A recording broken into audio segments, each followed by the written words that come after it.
Science with spirituality, and nobody gives up science because that has actually made us progress. But have you ever realized, when you start realizing spirituality,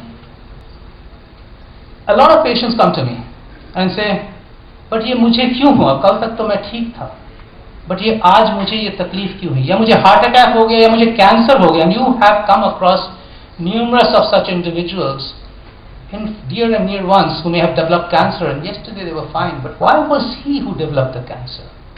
And you ask this to science, which is an epitome represented by myself, and I can sit there and say, I don't know. I don't know why you got it.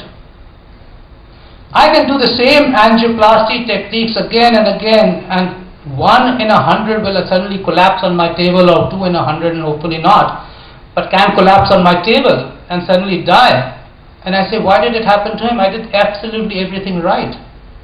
Science, when we don't understand how the human body was created, when we don't understand how it came about to be, when we don't understand the beginning or end of this human body, how can we actually be so intelligent enough to claim that science has actually taken care of everything and has conquered everything, and that we live with science and not with spirituality? Start understanding the fact that all the human brains put together, guys who could make a plane fly from nothing in 65 years, still cannot get together to actually make a single hair, a single cell, a single skin. The best science ever created was robots, which even to move one finger, and you all know that, can practically take a few seconds from the impulse being transmitted down those currents, down those circuits. And yet, when I do this, there's a circuit which starts here and goes here in 1/100th of a second to make me do these finesse movements, which still for the next 300 years or 500 years nobody will be able to create. So when we actually think of that, you are actually thinking or delving into such things, and you only know that when your dear and near one gets affected. It happened to me, it happened to my mother, it's today happening out there in the hospital with my brother-in-law. When everything is failing, where all the medical science is failing, where he has to be supported on ventilator and my mother had to be 2 years ago, when everything was failing, after 6 weeks of struggle, you sit there and the biggest doc who has everything, all the facilities at his disposal, with the best of specialists to be able to take care of my near and dear ones, including my mother, sat there on the last day and said, I can see everything failing. God, please will you bring her out of it? Why God? Why not me, the epitome of science? Why did I have to sit there and say, God, can you actually get her out of this? And that is where spirituality comes in. Yes, there has been enough evidence that spirituality can heal. My mother didn't come out of it. Many people don't come out of it. But it makes you realize how minuscule you are in the whole game of materialism that you can be imbibed in as you go across there. So never forget spirituality. Remember the belief. I don't care whether it's belief in your parents. I don't care whether it's belief in some of your own inner heart. But you have to believe in something else as well than just yourselves.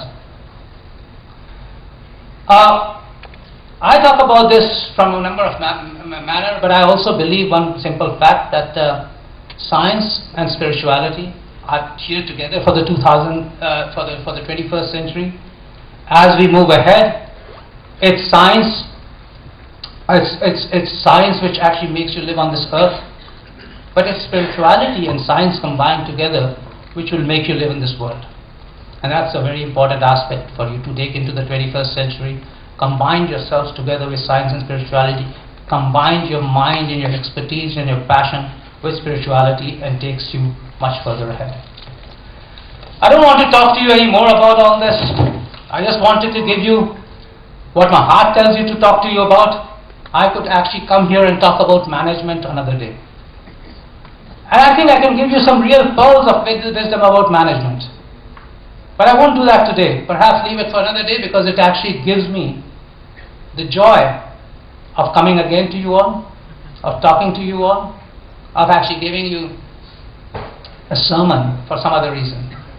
But today I would just say that it's truly wonderful for you all to have graduated from this prestigious college.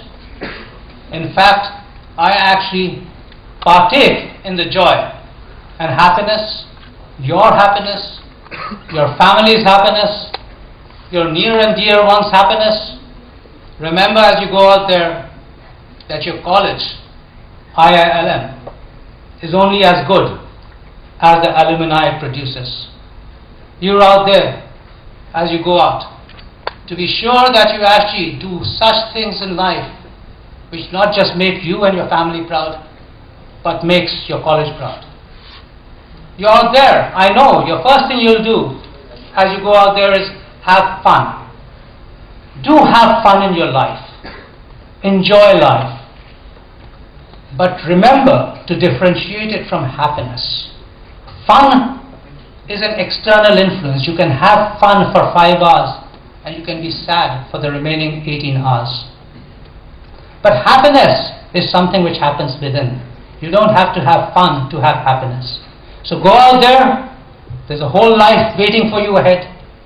There's numerous exciting avenues ahead. Have fun, but look for the real happiness. It has been my privilege to actually share this podium with you all. I wish you all the happiness and all the joy. And believe you me, remember what I said. It'll stand you good for the rest of your lives. Thank you.